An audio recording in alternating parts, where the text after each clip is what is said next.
Hello, ladies and gentlemen. This is Claudia Monticelli with another episode of Multiple Voices. My Multiple Voices podcast, true to its name, includes different series. For example, we have the Voices of Love, where we discuss relationships, the voice of empowerment, the voice of laughter and play, the voice of pleasure, and the magical voice of archetypes and how they change the way we live.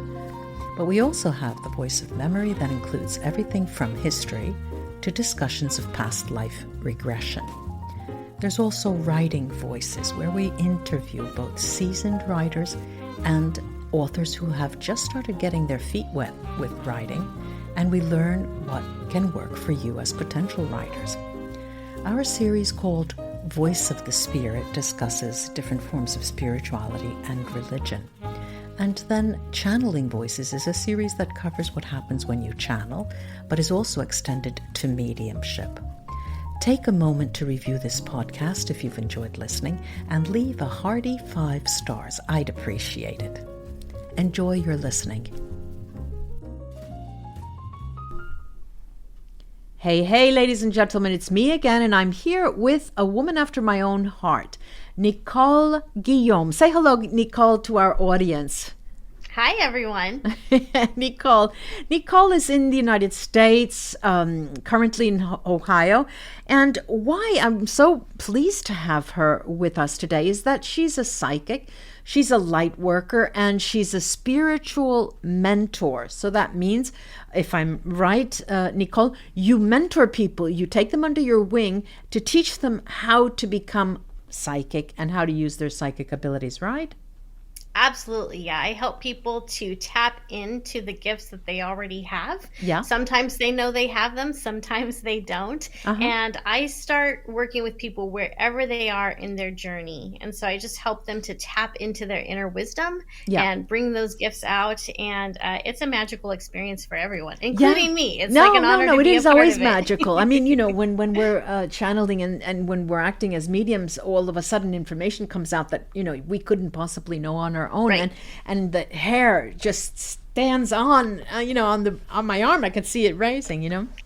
So let's go back in time to petite Nicole. Because I know it's always different for everyone who does this kind of work. It is, things happen, we're not sure, and then we keep them to ourselves, and we don't tell anybody until we're old enough to think, oh, forget that. You just start working with it. So how was it for you? When did it occur? How old were you? Well, the way that I tapped into my abilities and realized I had them, I think was pretty unique. So I was, as a child, a very sensitive little girl, but I also grew up in a very religious and abusive household. And so my parents didn't believe in... No, Nicola, I'll interrupt you just for a second. When you talk about abusive, are you talking about mental abuse? Or are you talking about... Tell us, if you don't mind sharing. So, there was definitely some mental abuse and emotional abuse. Okay. My parents were very controlling. When I was little, they would smack my brother and I around. Like if we didn't agree with them, they'd hit us. And then when we were older and we could talk and we could, actually share with people what was going on in the house, they stopped the physical aspect. But the emotional aspect was still pretty prevalent. So that was not fun. So growing up in that environment was obviously very difficult. And so a lot of my gifts were suppressed because I didn't have anyone I could talk to about them. You had already experienced things occurring during that time?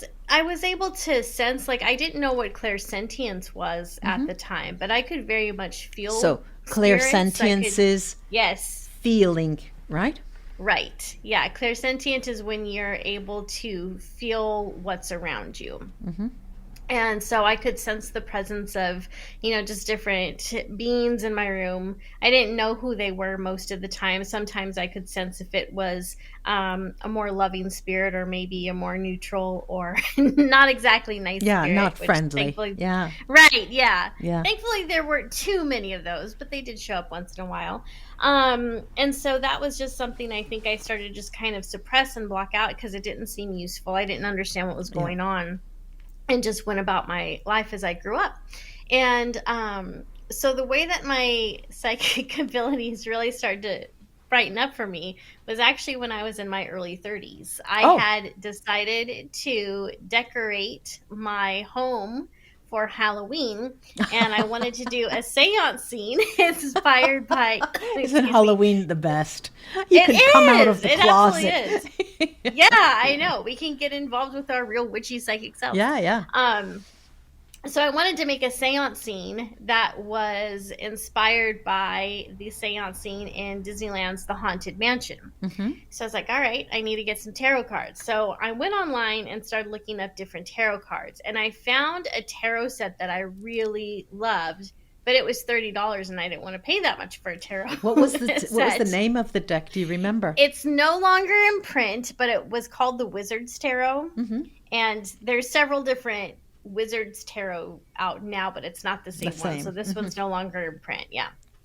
And so that deck haunted me. I thought about it for 3 days. I did. Yeah. I go to bed thinking about it. And finally one morning, it was like 2 a.m. or 3 a.m. I woke up in the middle of the night thinking about this deck, and I was like, I have to get it. I have to get it. So I went online, ordered it, and was able to fall asleep.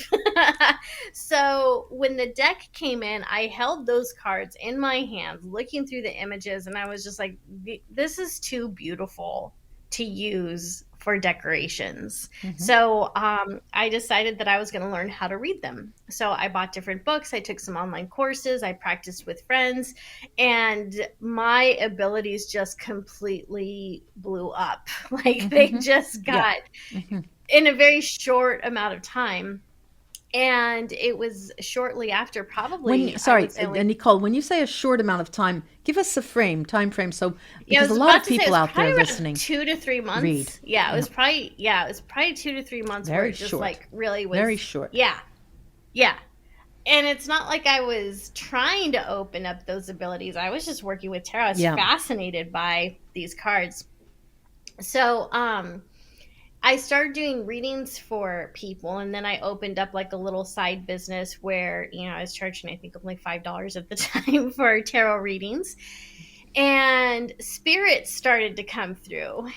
And that was very fascinating to me. And I didn't exactly understand what was going on. All right, now wait a minute.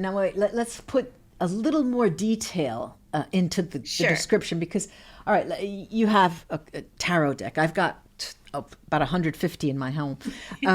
So you make a spread, right? You mix the cards, put the spread. And when you say that spirit started coming in, what does it look like for you? So I remember the most prevalent instance of this. It wasn't the first, but it's the one that really stuck in my mind. It was among the first. So I had laid out some cards, and I felt and saw in my mind's eye these two gentlemen come forward. Mm-hmm. And so they were standing on the other side of my desk. So I'm trying so hard to read these cards for my client, but I can't because there's these two men looking at me. Yeah. So I stopped the reading, and I'm like, I'm very distracted right now because I have two gentlemen here in the spirit that want to connect with you. And she's like, oh, and I said, yeah. So I explained them to him. I explained them to her. I told her one was in a hoodie and he was looking down and he seemed really upset.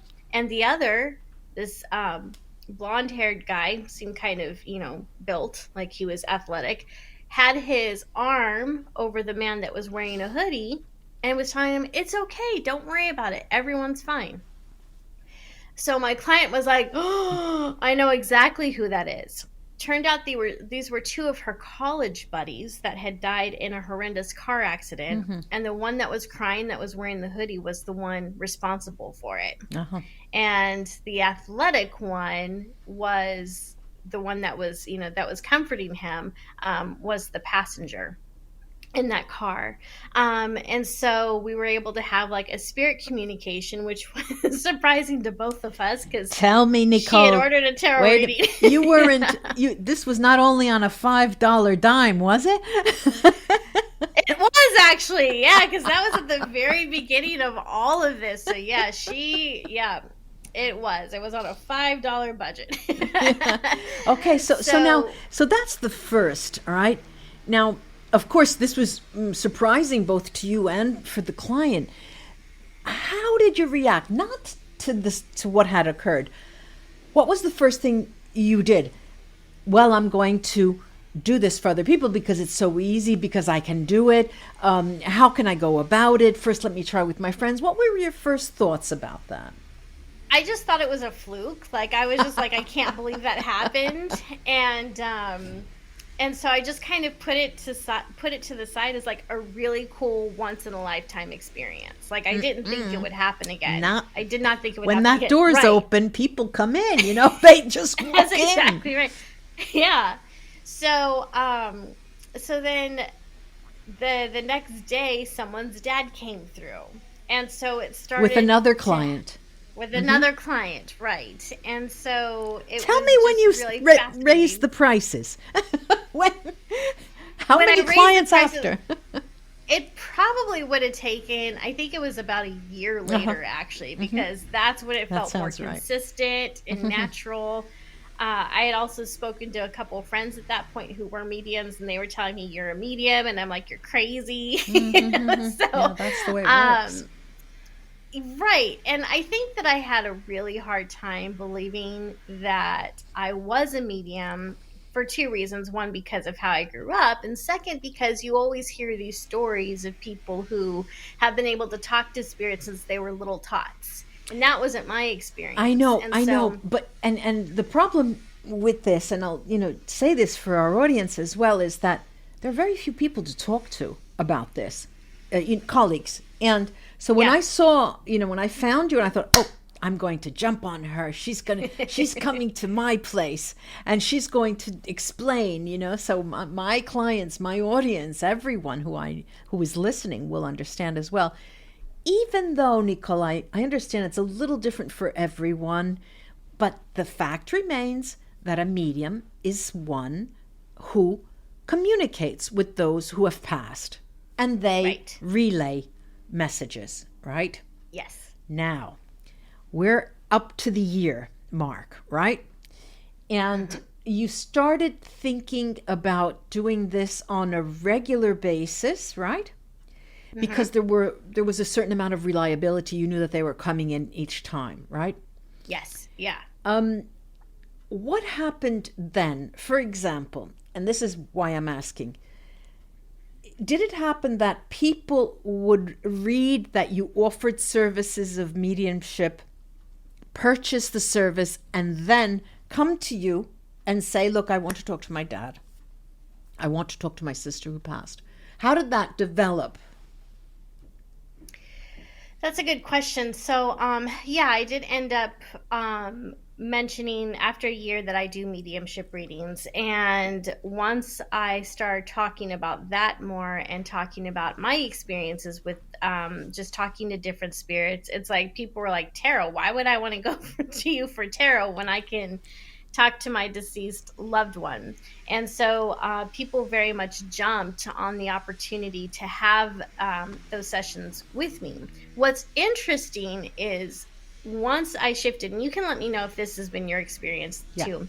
Once I shifted where I was basically doing purely mediumship, after about 6 months to 8 months, I noticed it wasn't as easy anymore. So there were times where it felt like I was really having to focus harder than usual to bring someone through. Sometimes no one would come through, and that's when the imposter syndrome hit. Like, oh my gosh, have I been making this up this whole time? Well, no, this is quite interesting that you mentioned this, but that has never happened to me, that imposter syndrome. Neither has it ever happened to me that people don't come through. I'll tell you why. A client comes, knocks on my door, orders the service, and says, I'd like to talk, in all communicating via email, I'd like to talk to my dad, my brother, my sister, and all of that. I usually ask for their first names, but during the reading I will do that. I immediately tap in to see if they're willing to come in before we go into the session, and then it works. What does occur, and this you'll find occurs to you as well, is that different entities come in Yes. And the first time that happened, I thought, okay, guys, we got to go home, close it. And I'm thinking, wait, let's do this tomorrow. It happened to me the first time. I told the client, look, there's something off here. Let's reschedule. And then I understood, well, it's all about psychic hygiene and cleansing before I see your hand of Fatima around your neck, on your chain there, and that to keep evil spirits away. It is because people ask me, well, how do you know it's my dad? How do you know?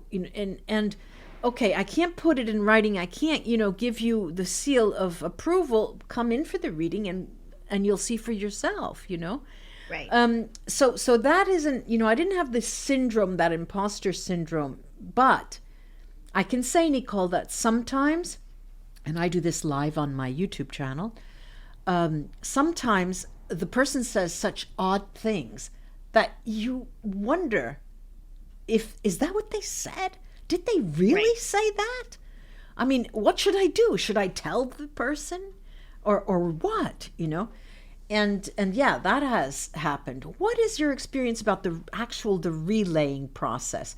Because do you have your clients come and ask questions and then you act as a third person, or you have the voice come through you and first person, you're relaying the message as if you were their father or their lover? So I start off my sessions with seeing who's around that client. And you're very right in saying that, people will come to you saying, I want to talk to my brother or my father. Even if they don't say that, they have a certain expectation. And so one of the things that I've noticed, and, I didn't realize this, years ago, but I notice it now, is that if there's someone that comes through that your client doesn't necessarily want to talk to, they're not going to put two and two together because they're looking specifically for someone else. And so it's not that someone didn't come through or that you got the information wrong. It's that they're trying to tune into someone specific. And if they don't let you know that can be a little bit of a problem. Yeah, no, as far as that is a problem. It was a problem in the beginning for me, and then I started just honing my skills to think, I'm going there, I'm picking that person up and having them sit down and talk. That's it, Right. And so then I had this little step beforehand, asking them if they would come in, instead of creating a schedule that then had to be revised and all of that. But so now we have, after the year, then you started the service and you have started it. So how long have you been doing this so far? I have been doing this for about a decade now. Yeah, good for you. It's been about 10 years now. Yeah, Thank you. Yeah, and it's such a rewarding experience, isn't it?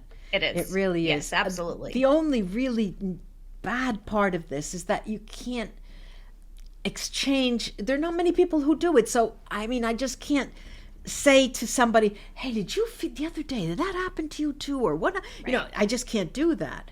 And that's, but I know what I hear. I know what I see. So I don't have that doubt. There's no doubt there. But what's the next step for you? So what I love to do is I actually love teaching people how to do this on their own. I think that everyone has some form of psychic abilities. I think everyone is intuitive on some level. Yeah. And I do think that while not everyone is a medium, I think everyone has the ability to connect to their own loved ones on the other side. And the real issue here is that we just haven't been taught that. Okay, now I'll stop you because I want, I'm going to ask you how, when, where, how much. Right. Okay, because a lot of people are out there listening to us, and I get this question over and over and over again. And I have other things, and I don't mentor. I do have coaching hours, but a specific mediumship mentoring program, no. And I have to say that the world over, I had found one in Zurich in Switzerland, but that is closing. And there might be spot seminars around the world that I have not found yet. So let's say, I don't want to ask you that specific things, but let's say for a card reading, a tarot card reading, you put down on your website, tarot card reading, 30-minute tarot card reading or 5-card tarot or whatever, and you give it a price, right? Right. With the mediumship, what is it that we'll see when we go to your website? So for the mediumship right now, I am really trying to focus on teaching people how to do this on their own. Right. And so the reason for that is mediums aren't always available when you need them to be. If you are in a really dark place and you are grieving heavily and the medium you want to go to has a 2-week wait list or a 2-month wait list or a 2-year wait, that's too long. So when people go to my website right now, they'll see that I have a program called Embracing Heaven. Okay, Embracing Heaven is the program name. Okay. Yes. In fact, starting in March, I'm going to be doing group mentorship for Embracing Heaven for people who want to have more in-person guidance, or I should say interactive guidance, and they're maybe not as motivated to take an online course on their own, but if they have a schedule with someone, right. Now, how often it'll be a class. When? How many? Is it a package, or how does that work? Yeah, so the mentorship program that's coming, it'll be 8 weeks long, so basically 2 months. We will meet once a week in a group. How long? How many hours? On a Saturday. So it's every week for 8 weeks. We'll meet in a group probably on Saturday, and the sessions will be anywhere between 1 hour and 2 hours long, depending on what the exercise is for that day, for that lesson. And they'll also get 2 one-on-one sessions with me as well. In the package. So they'll be group and private. Yes, in the package. And how are those one-on-one sessions? How long do they last?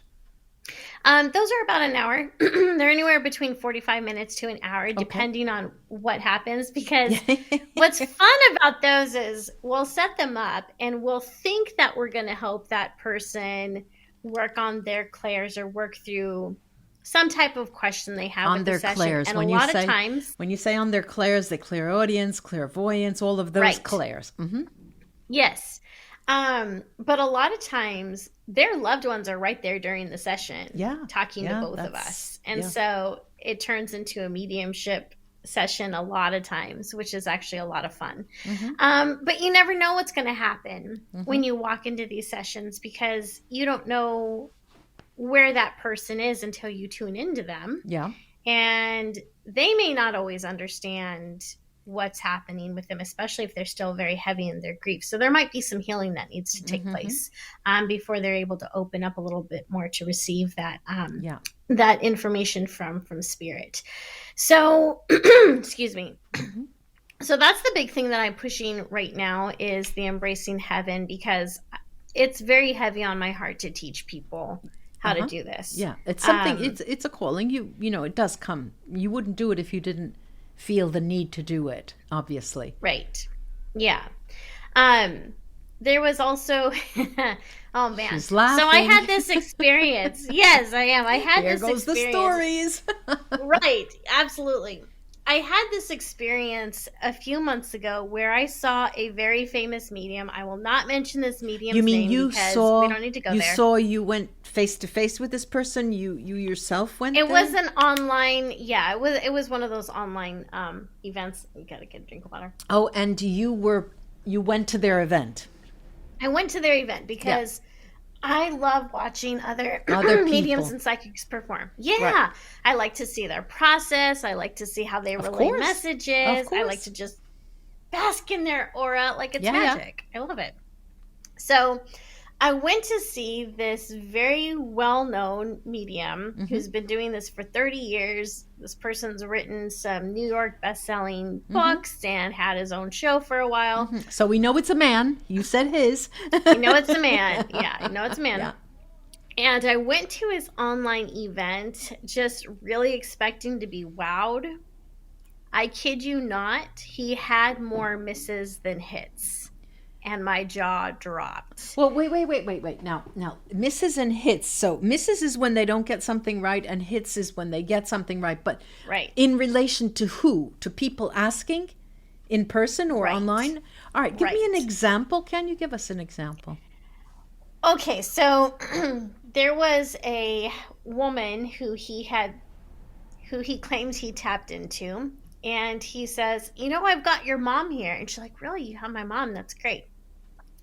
And he says, was she shot and killed? Just like that blatant. Was she shot and killed? Yeah. Mm-hmm.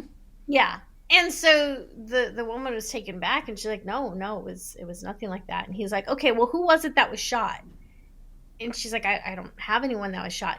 He was adamant about it. He's like, well, was someone shot in the brain? Was someone shot in the chest? And it got to the point where he was being so aggressive about it. Yeah. I was getting uncomfortable. Yeah, it's like, not nice. Yeah.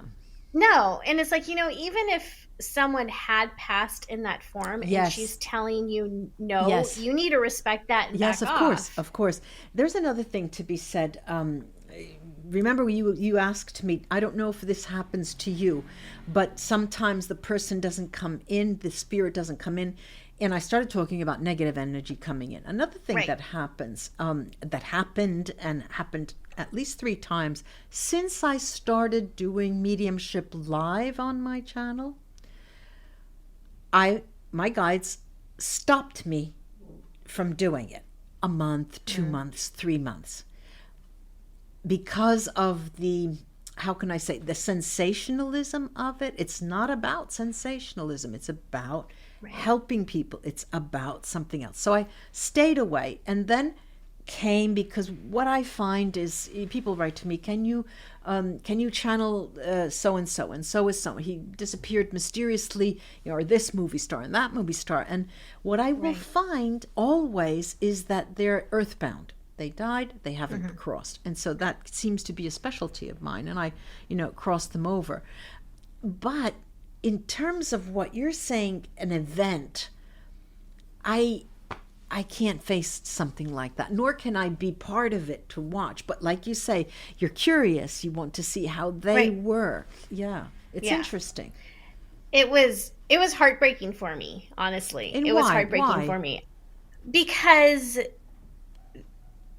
there's so many reasons for it. I was heartbroken because this is someone who I believe is a cold reader. I don't believe he has the abilities that he's. So a cold reader is someone who will look at you and they will say something, kind of read your face, and they'll figure out your personality. So they get you to warm up before they actually do any type of reading for you. Mm-hmm. They'll talk to you a little bit first. One of the things with me is, like, I have all of my readings where they're voice only, because I don't want to see the person. You don't want to see. I know. I don't want to see. I shut the video off when we're channeling, when we're doing the exactly. Yeah. And a lot of people want the video on, but there's too many visual. There's just too many distractions. And there's that too, and so that's what this person was doing. He was very clearly using visual cues, and it was heartbreaking to see that he was messing it up. If people don't know what cold reading is, they can look it up, but fraudulent mediums will use this technique. I see. Yeah.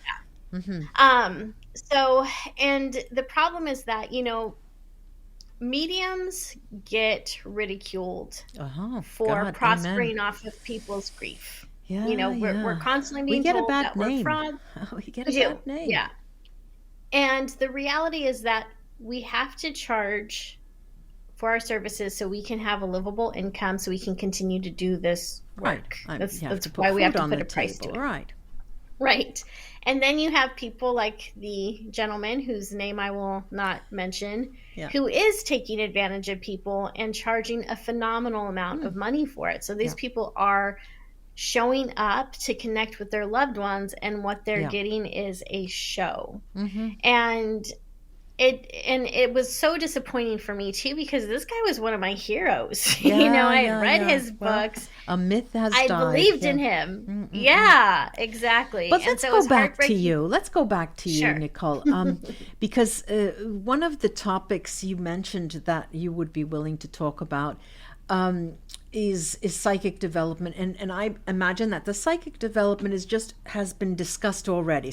Because being a medium also involves honing your psychic skills, and what you do in mentoring would involve that as well. Am I right?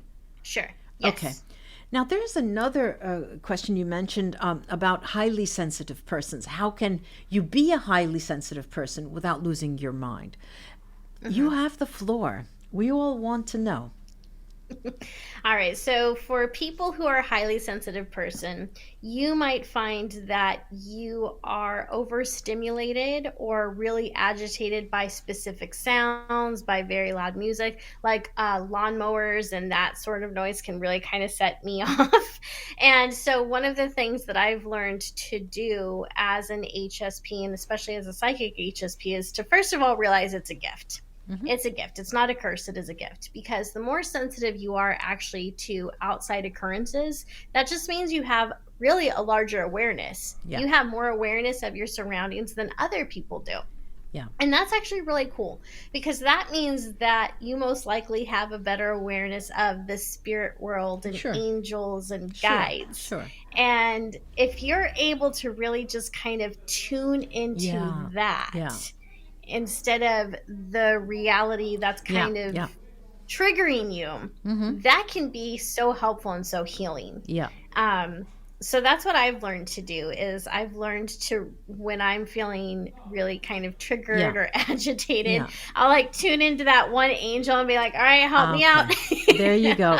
But this implies something else, Nicole. It also implies that people would know either their guides, spirit guides, or angels. If they don't, they can hone in on a specific angel that, or a guide that they have traditionally grown up with in their culture. Yeah. Right. All right. So far we're on the same page. I agree with you. Now there's another topic that you mentioned is managing depression. Now I was surprised managing depression as a psychic light worker. I understand where you're coming from with that topic, because, especially in the beginning of somebody's work. Let's talk about that depression, how it comes to a light worker, when especially. I think that light workers who grew up in abusive relationships and controlling environments are just more keyed into it, because of how our bodies and our minds become programmed living in that type of environment. And it's not just towards people who were abused when they were children. If somebody ended up in really any type of, I think, abusive relationship, and that abusive culture, like a work culture, of course, that does a lot to a person, because then they start to doubt their worth. They start to doubt their confidence. They start to wonder if they're really good at these things.